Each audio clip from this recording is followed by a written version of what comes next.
गौरा प्रीत लगौलू शिवम भोला से भंगिया पिए वाला से ना। गौरा नहीं लगौलू शिवम भोला से भंगिया पिए वाला से ना।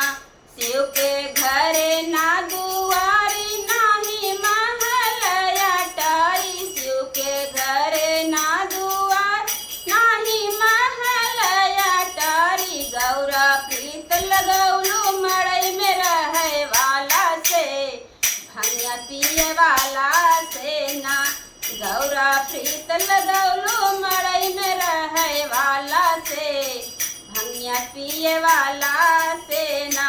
शिव कयन धन नाख जनवा नाही काउनो गहनवा, शिव कयन धन नाख जनवा नाही काउनो गहनवा। गौरा नहीं लगौलू बिच्छू पहने वाला से भंगिया पिए वाला से ना।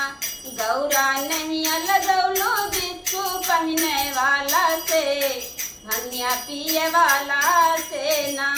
गौरा प्रीत लगौलू शिवम भोला से भंगिया पिए वाला से ना।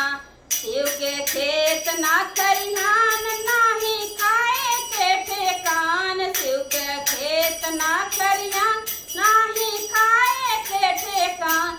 गौरा प्रीत लगौलू धतुरा खाए वाला से भंगिया पिए वाला से ना।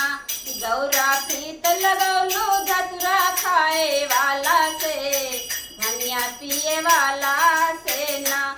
गौरा नहीं लगौलू शिवम भोला से भंगिया पिए वाला से ना।